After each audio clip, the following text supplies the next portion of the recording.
ವರ್ತನೆ ತೋರಿದ ಯುವಕನಿಗೆ ಮಹಿಳೆ ಚಪ್ಪಲಿ ಏಟನ್ನ ನೀಡಿರುವಂತಹ ಘಟನೆ ಇದೀಗ ಲಿಂಗಸೂರು ಜಿಲ್ಲೆಯಲ್ಲಿ ನಡೆದಿರುವಂತದ್ದು.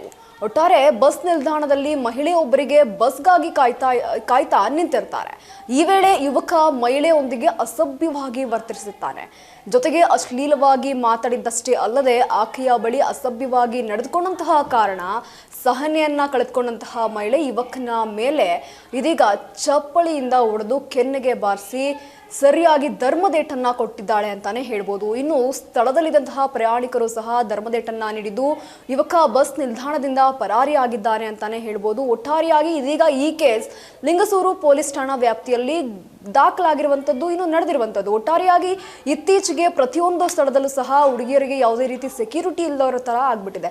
ಸಾರ್ವಜನಿಕ ಸ್ಥಳಗಳಾಗಿರ್ಬೋದು, ಶಾಲಾ ಶಿಕ್ಷಣ ಆಗಿರ್ಬೋದು, ಅದೇ ರೀತಿಯಾಗಿ ಕಾಲೇಜ್ಗಳ ಬಳಿ ಆಗಿರ್ಬೋದು, ಉದಾಹರಣೆಗೆ ಬಸ್ಗಳಲ್ಲಾಗಿರ್ಬೋದು, ಎಲ್ಲೆಡೆ ಪ್ರತಿಯೊಂದು ಕಡೆಯಲ್ಲೂ ಸಹ ಇತ್ತೀಚೆಗೆ ಅನುಚಿತವಾಗಿ ನಡ್ಕೊಳ್ಳುವಂತಹ ಘಟನೆಗಳು ಸಾಕಷ್ಟು ರೀತಿಯಲ್ಲಿ ಕಂಡು ಬರ್ತಾ ಇರುವಂತದ್ದು. ಇಂತಹ ಸಮಯದಲ್ಲಿ ಯಾವುದೇ ರೀತಿಯಲ್ಲಿ ಪಕ್ಕದಲ್ಲಿರೋರು ಯಾರಿಗೂ ಸಪೋರ್ಟ್ ಮಾಡೋದಕ್ಕೆ ಬರೋದಿಲ್ಲ. ಆಕೆಯೇ ಅದಕ್ಕೆ ಆಕ್ಷನ್ ತಗೋಬೇಕು, ರಿಯಾಕ್ಷನ್ ಸಹ ಮಾಡಬೇಕು ಅನ್ನೋದಕ್ಕೆ ಇದೊಂದು ಘಟನೆ ಇದೀಗ ಉದಾಹರಣೆಯಾಗಿದೆ.